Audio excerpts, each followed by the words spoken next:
Hey everybody, it's your friend Kevin. Today's Monday the 8th of November 2022. Let's get to the card of the day. I've got something new for you today. All right, here we go.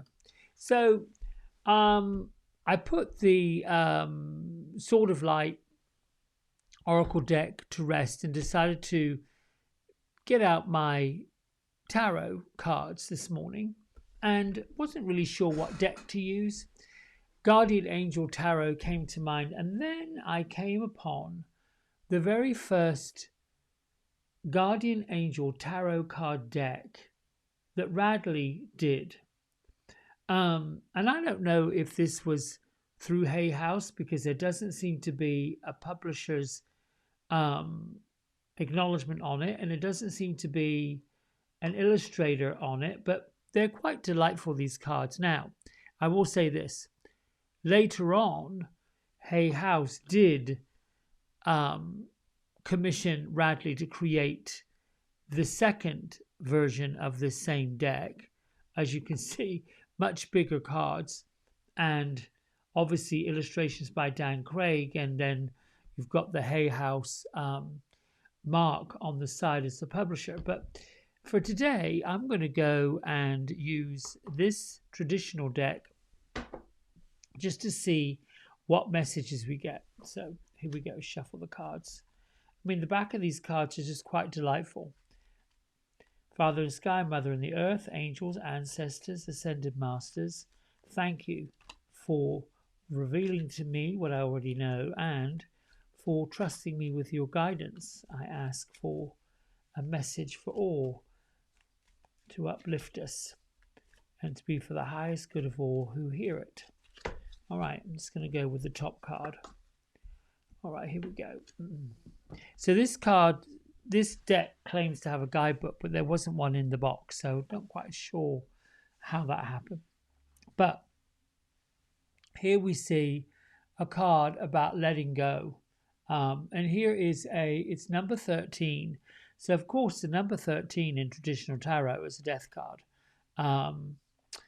In some tarot, it is basically the ending of something and the beginning of something else. But here, this particular deck and this gorgeous cherub-looking angel is saying, let go. Let me read the description from the card. Releasing the past can seem like a challenge, but it can also be liberating. Your angels will help you let go so that you can fly higher than ever before. Endings always herald new beginnings. Choose to allow this situation to lead you to a more joyful life. Change your life by changing your thoughts. Change your life by changing your thoughts. What do I have to say about that? Letting go. Well, the first thing to let go of is the stinking thinking.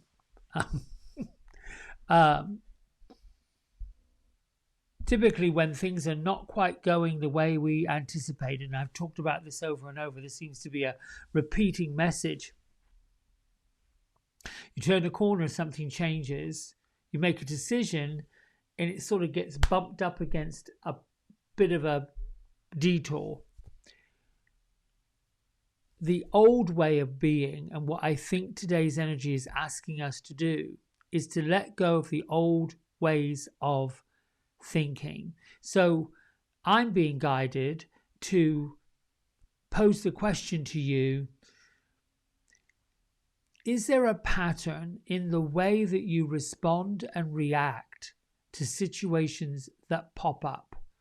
Whether they are minor or major or whatever the situation is, a big situation that comes you weren't expecting, a detour. Do you react and respond in the same way you used to? And did you get the result you wanted after reacting? Because we always react in a certain way when something isn't working out quite right. The thought process, the plan, a bit like airplanes. You go to the airport, you check in, you're told to check in 3 hours before the flight. You do all the things you're supposed to do, you get there with plenty of time, and then there's a flight delay or a flight gets cancelled. There's a way to react and there's a way to respond. You have an expectation you're going to make the flight's going to arrive, you've got things to do when you get to the other end. These all get detoured. Same with traffic. This is an example of how do you react, how do you respond, and how does your thinking play into what happens next. Now, I'm not talking about travel, I'm talking about anything. Do you have an expectation that may be unrealistic? And can you change the expectation to something more realistic? Are you making choices based on what you want or choices based on what other people expect of you? And are you anticipating what they expect of you? These are all things about we need to let go of. Finding authenticity is realizing where we have not been authentic, where we have not been truthful, where we've not been honest, where our thinking has not served our greater purpose. So what are you thinking about that is not serving your greatest purpose? What are you maybe reacting to that perhaps you shouldn't react to? And what can you let go so that you don't repeat the habits? I think that's been clear. Have a great Monday. I love you and thank you so much for all the subscriptions. You guys make such a difference. Bye.